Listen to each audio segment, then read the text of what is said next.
Hello friends, स्वागत है आप सभी का हमारे चैनल जीएस स्टडी गार्डन पर। आज हम लोग बाल विकास एवं शिक्षा शास्त्र का प्रैक्टिस सेट नंबर 25 देखने वाले हैं। अगर आप लोग पिछला प्रैक्टिस सेट नहीं देखे हैं तो हमारे चैनल पर जाकर देख सकते हैं।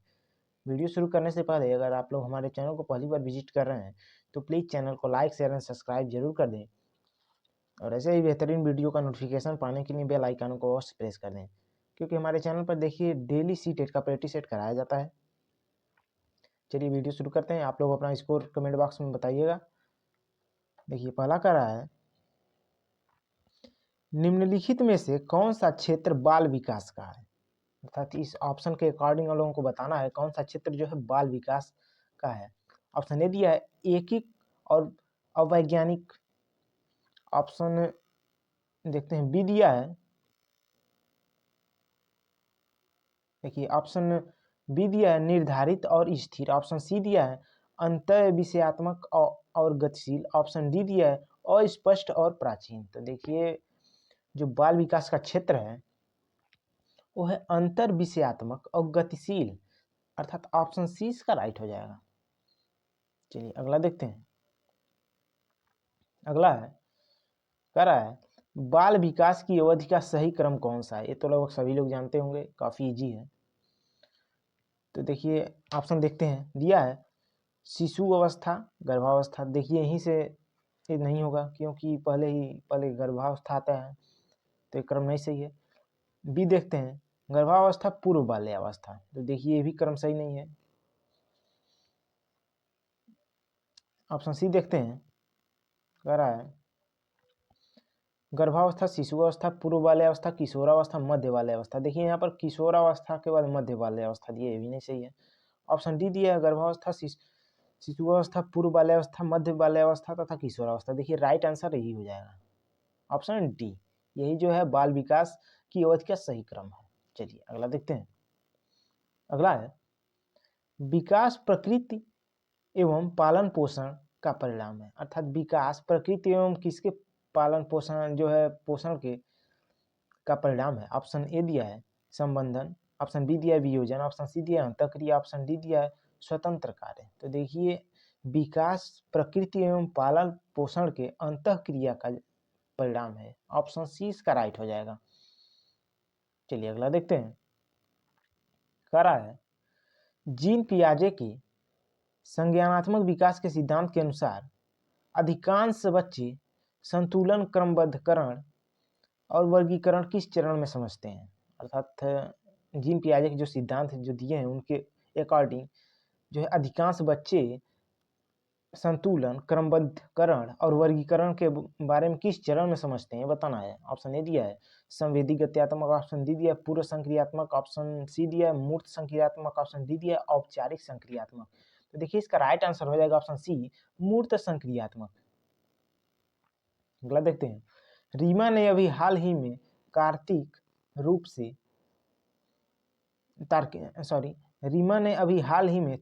रूप से और बेहतर संयोजित रूप से अपनी प्रतिक्रिया की। तार्किकता को स्पष्ट करते हुए प्रश्नों के उत्तर देने आरंभ किए हैं। जीन पियाजे के संज्ञानात्मक विकास के अनुसार उसने किस चरण में प्रवेश किया है। ऑप्शन ए दिया संवेदी गत्यात्मक। ऑप्शन बी दिया है पूर्व संक्रियात्मक।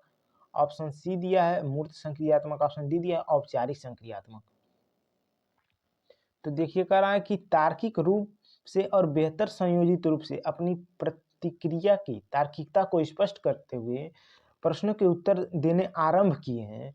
तो ये जो आरंभ होता है ये होता है मूर्त संक्रियात्मक अवस्था में। तो ऑप्शन सी इसका राइट हो जाएगा।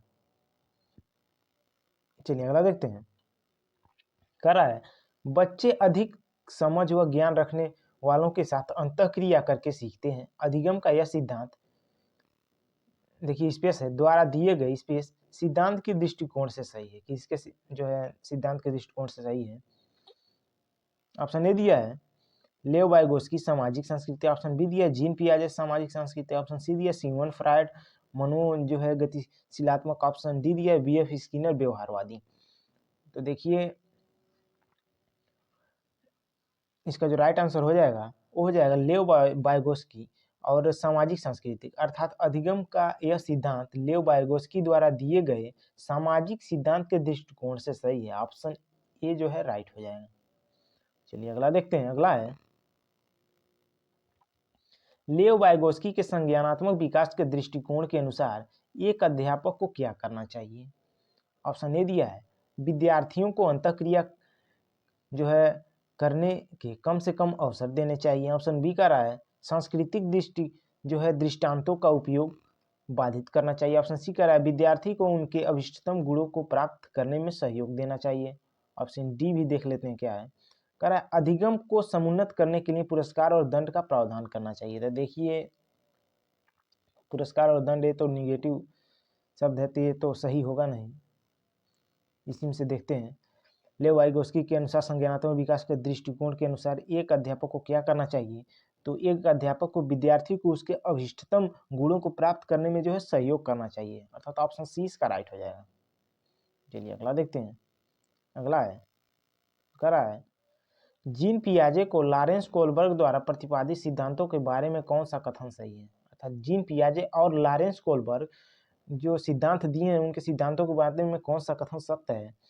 देखिए ऑप्शन ए दिया है दोनों ने ही वयस्कों में संज्ञानात्मक विकास के सिद्धांतों का प्रतिपादन किया। देखिए ऐसा नहीं है। बी कह रहा है दोनों ने ही सिद्धांतों में विकास के 8 प्रतिरूप दिए, ये भी नहीं सही है। दोनों ने ही सिद्धांत देखिए दोनों के ही सिद्धांत विकास के मध्य बाल्यावस्था चरण तक ही सीमित है, ये भी नहीं सही है। ऑप्शन डी कह रहा है दोनों सिद्धांत अवस्थाओं को प्रतिपादित करते हैं। तो देखिए राइट आंसर हो जाएगा ऑप्शन डी। चलिए अगला देखते हैं। अगला है एक ऐसी कक्षा जहां विद्यार्थियों को जोड़ीदार प्रदत्त कार्य, समूह कार्य और चर्चाओं में भाग लेने के लिए प्रोत्साहित किया जाता है, उन कक्षाओं की क्या विशिष्टता है। इंपॉर्टेंट है। ऑप्शन ए दिया है निष्क्रिय अधिगम, ऑप्शन बी दिया सहयोगात्मक अधिगम, ऑप्शन सी दिया है कंठस्थीकरण आधारित अधिगम, ऑप्शन डी दिया निर्देशन आधारित अधिगम। तो देखिए एक ऐसी कक्षा जहां विद्यार्थियों को जोड़कर प्रदत्त कार्य या फिर समूह कार्य और चर्चाओं में भाग लेने के प्रोत्साहित किया जाता है, उन कक्षाओं की जो विशिष्टता होती है वो होती है सहयोगात्मक अधिगम की। तो ऑप्शन 20 का राइट हो जाएगा। चलिए अगला देखते हैं। दूसरों की मनोदशा, प्रेरणा और इच्छाओं की पहचान करना और समुचित रूप से उनके प्रति प्रतिक्रिया करना किस बुद्धिमत्ता की विशेषता है। ऑप्शन ए दिया है अंतर्वैयक्तिक, ऑप्शन बी दिया है गतिशीलात्मक, ऑप्शन सी दिया है अंतर्वैयक्तिक, ऑप्शन डी दिया है प्रकृतिवादी। देखिए इसका जो राइट आंसर हो जाएगा ऑप्शन सी हो जाएगा अंतर्वैयक्तिक। चलिए अगला देखते हैं। भाषा और विचार के बारे में क्या सही है, इसमें से बताना है कौन सा जो विकल्प सही है भाषा विचार के बारे में। ऑप्शन ए दिया यह एक दूसरे से स्वतंत्र रहकर विकसित होते हैं। देखिए नहीं सही है, स्वतंत्र नहीं। बी कह रहा है यह एक दूसरे को प्रभावित करने के लिए असंख्य तरीकों से अंतःक्रिया करते हैं। ऑप्शन सी कह रहा है विद्यार्थियों के सामाजिक संदर्भों द्वारा प्रभावित नहीं होते हैं। ऑप्शन डी कह रहा है दोनों ही वंशानुक्रम से नहीं परंतु परिवेशी कारकों से प्रभावित होते हैं। तो देखिए भाषा और विचार के बारे में जो सही कथन है वो है यह एक दूसरे को प्रभावित करने के लिए असंख्य तरीकों से अंतःक्रिया करते हैं। ऑप्शन 20 का राइट हो जाएगा। चलिए अगला देखते हैं। कह रहा है प्रवीण के माता पिता जानबूझकर घरेलू कार्यों के अप्रातिनिधिक स्वरूपों में संलग्न रहते हैं, जैसे कि पिता भोजन पकाने का कार्य करते हैं और माता घर के खराब हो गए इलेक्ट्रॉनिक उपकरणों की मरम्मत करती हैं। इस प्रकार के परिवेश में प्रवीण की क्या प्रवृत्ति होगी। इंपॉर्टेंट है।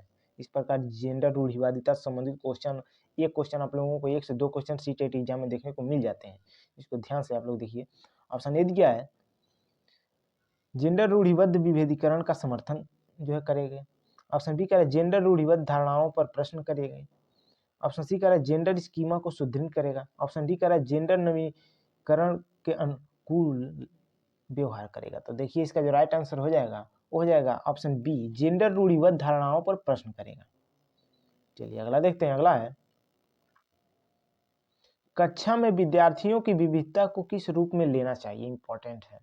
ऑप्शन ए दिया है अधिगम के लिए एक सकारात्मक गुण के रूप में लेना चाहिए। ऑप्शन बी अधिगम के लिए एक बाधा के रूप में देखना चाहिए। ऑप्शन सी है अध्यापक द्वारा इनकी जो है अनदेखी करनी चाहिए। ऑप्शन डी है सभी के लिए जो है समता सृजित करने हेतु इसे सीमित करना चाहिए। तो देखिए कक्षा में अधिगम की विविधता को जो है हमें सकारात्मक गुण के रूप में लेना चाहिए। तो ऑप्शन ऑप्शन ए इसका राइट हो जाएगा।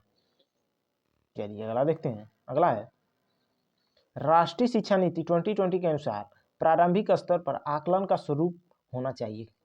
इंपॉर्टेंट है, एक कथन दिया है, कौन सा कथन इसमें सत्य बताना है। देखते हैं। कह रहा है रचनात्मक, बी कथन का नियमित, सी कह रहा है सूचनाओं के मात्र ग्रहशीलता पर केंद्रित, ऑप्शन डी कह रहा है शिक्षण अधिगम की उपयुक्तता के अनुरूप। तो देखिए इसका जो विकल्प सही है, देखिए कथन ये सही है, रचनात्मक होना चाहिए। ऑप्शन बी है नियमित, और डी दिया है शिक्षण अधिगम की उपयुक्तता के अनुरूप, अर्थात ए बी डी। तो देखते हैं किस ऑप्शन में है ए बी डी, अर्थात ऑप्शन डी इसका राइट हो जाएगा। चलिए अगला देखते हैं। कह रहा है शिक्षार्थियों में समालोचनात्मक चिंतन को समुन्नत करने के लिए क्या महत्वपूर्ण है। देखते हैं कौन सा जो है शिक्षार्थियों के समालोचना चिंतन को समुन्नत करने के लिए महत्वपूर्ण है। इसमें से ऑप्शन ए दिया है अध्यापक को विद्यार्थियों से बहुत ही आसान प्रश्न पूछने चाहिए। ऑप्शन बी है अध्यापक को पाठ्यक्रम पूरा करने के लिए गैर लचीली समय रेखा का पालन करना चाहिए। ऑप्शन सी है विद्यार्थियों को ज्ञान सृजन के प्रचुर अवसर मिलने चाहिए। ऑप्शन डी है विद्यार्थियों को एक समान योग्यता वाले समूह के में वर्गीकृत करना चाहिए। तो देखिए जो इसका राइट आंसर हो जाएगा ऑप्शन सी ही हो जाएगा, विद्यार्थियों को ज्ञान सृजन के प्रचुर अवसर मिलने चाहिए, जिससे उनके समालोचनात्मक चिंतन में जो है वृद्धि हो सके, विकास हो सके।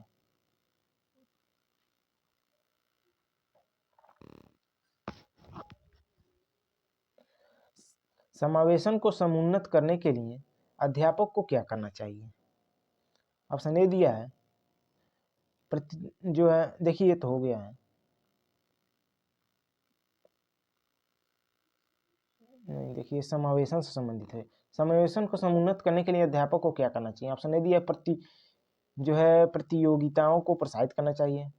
ऑप्शन बी का अध्यापक केंद्रीय शिक्षण शास्त्र विधियों को क्रियान्वित करना चाहिए। ऑप्शन सी का है व्यक्तिगत विविधताओं को अनदेखी करनी चाहिए। ऑप्शन डी का है अधिगम के सार्वभौमिक अभिकल्प अर्थात डिजाइन को क्रियान्वित करना चाहिए।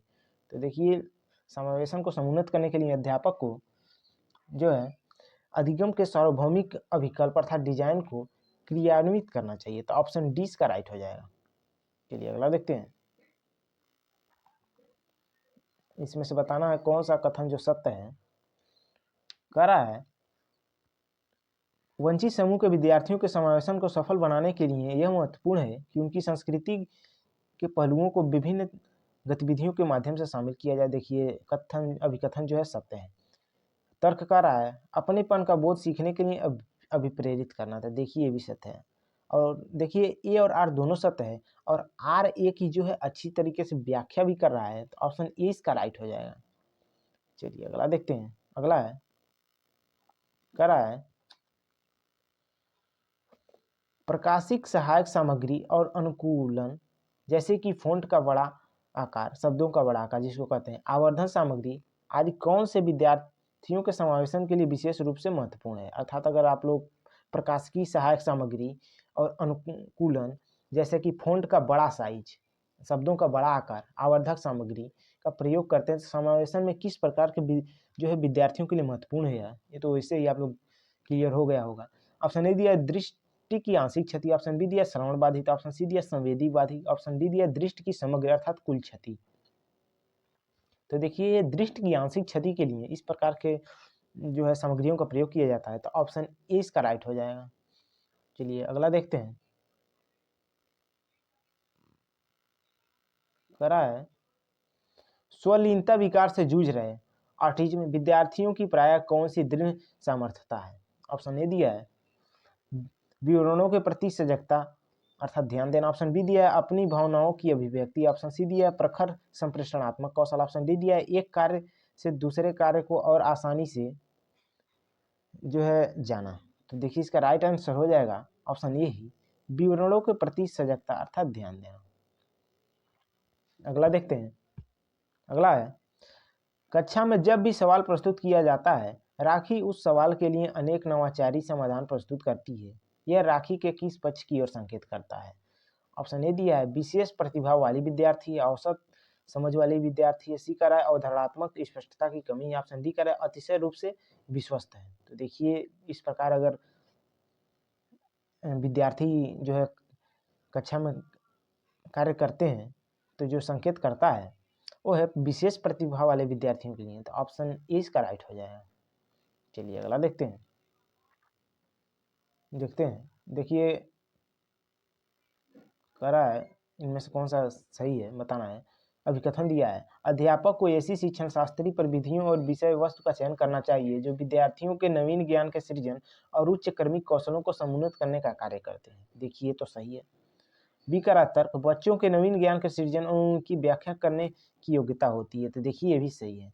और आर देखिए एक ही अच्छे से व्याख्या भी कर रहा है। तो ऑप्शन ए इसका राइट हो जाएगा। चलिए अगला देखते हैं।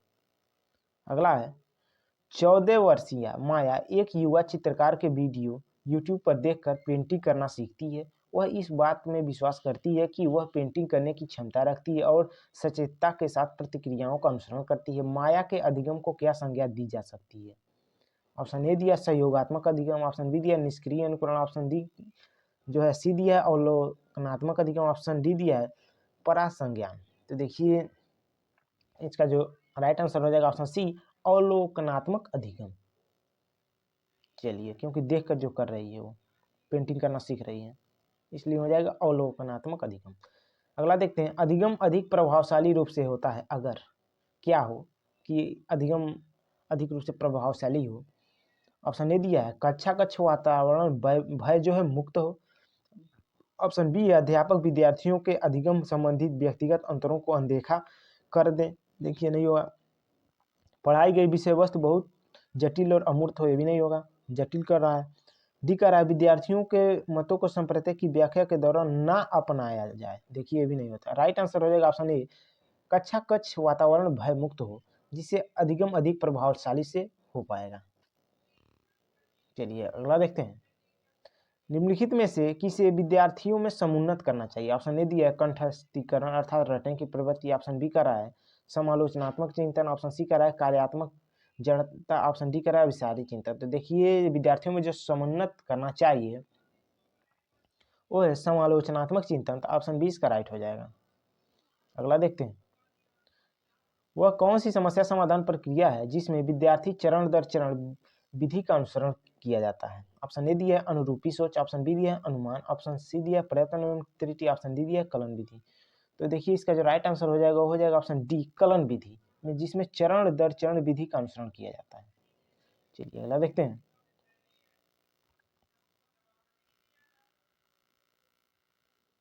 देखिए अगला देखते हैं।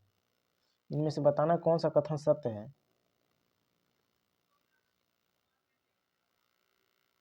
बड़ा है थोड़ा इसको। चलिए करा है निम्नलिखित में से अधिगम के आकलन के संबंध में कौन सा सही है बताना है। करा है भय पैदा करने के लिए कॉपी में सभी त्रुटियों पर लाल स्याही से घेरा बना देना चाहिए। देखिए नहीं सही है। बी का दूसरा कर रहा है कथन विद्यार्थियों के अधिगम के बारे में जानने के लिए त्रुटियों को एक अवसर के रूप में लेना चाहिए। देखिए तो सही है। तीसरा कर रहा है सहपाठी आकलन का प्रयोग एक दूसरे को प्रतिपुष्टि करने के लिए किया जा सकता है। देखिए भी सही है। चौथा कर रहा है विद्यार्थियों द्वारा की गई त्रुटियों के प्रतिरूपों के प्रति अध्यापक को सजग होना चाहिए। तो देखिए ये भी सही है। तो दूसरा तीसरा चौथा कथन सही है अर्थात ऑप्शन डी का राइट हो जाएगा। चलिए अगला पुनः देखिए कथन से आ गया है। कह रहा है विद्यालयों को सीखने की प्रक्रिया में भावात्मक पहलू को ध्यान में रखना और पोषित करना चाहिए। देखिए तो सत्य कह रहा है भावनाएं संज्ञान से पृथक नहीं है, ये भी सत्य है। तो देखिए ई और आर दोनों सही है और आर एक ही सही से व्याख्या कर रहा है अर्थात ऑप्शन ए इसका राइट हो जाएगा। चलिए अगला देखते हैं। कह रहा है निम्नलिखित में से कौन सा कारक अधिगम हेतु आंतरिक अभिप्रेरणा को संचालित करता है या फिर अग्रता प्रदान करता है। ऑप्शन ए दिया है पुरस्कार, ऑप्शन बी दिया है दंड, ऑप्शन सी दिया है रुचि, ऑप्शन डी दिया है प्रशंसा। तो देखिए इसका जो राइट आंसर हो जाएगा ये रुचि है जो कि अधिगम हेतु आंतरिक अभिप्रेरणा को जो है संचालित करता है। ऑप्शन सी राइट हो जाएगा। चलिए अगला देखते हैं। देखिए अगला है करा है निम्नलिखित में से कौन से अधिगम को प्रभावित करने वाले परिवेशी कारक हैं और व्यक्तिगत कारक नहीं है। बताना कौन सा जो है व्यक्तिगत कारक नहीं है। परिवेशी कारक है लेकिन व्यक्तिगत कारक नहीं है। ऑप्शन ए दिया समझ का स्तर, ऑप्शन बी दिया भावात्मक उपलब्धि, ऑप्शन सी क्या है शिक्षण अधिगम सामग्री, ऑप्शन डी क्या है सीखने के लिए आंतरिक अभिप्रेरणा। तो देखिए जो व्यक्तिगत कारक नहीं है वो है ऑप्शन सी शिक्षण अधिगम सामग्री। चलिए इस प्रैक्टिस सेट का लास्ट क्वेश्चन है, आप लोग अपना स्कोर कमेंट बॉक्स में जरूर बताइएगा और वीडियो पसंद आए तो वीडियो को लाइक कीजिएगा और अभी तक आप लोग हमारे चैनल को सब्सक्राइब न किए हो तो प्लीज़ चैनल को सब्सक्राइब कर लीजिएगा। कह रहा है निम्नलिखित में से कौन सा अधिगम के लिए बाधक बन सकता है। ऑप्शन ए दिया लचीली पाठ्यचर्या, ऑप्शन बी दिया अधिगम के लिए बहुसंवेदी उपागम, ऑप्शन सी कह रहा है विद्यार्थियों का एक समान योग्यता के आधार पर समूहीकरण, ऑप्शन डी कह रहा है अध्यापक द्वारा रचनावादी शिक्षण शास्त्री पर विधियों का प्रयोग। तो देखिए अधिगम के लिए बाधक जो बन सकता है वो है विद्यार्थियों का एक समान योग्यता के आधार पर समूहीकरण, अर्थात ऑप्शन सी जो है इसका राइट हो जाएगा। वीडियो देखने के लिए आप लोगों का बहुत बहुत धन्यवाद।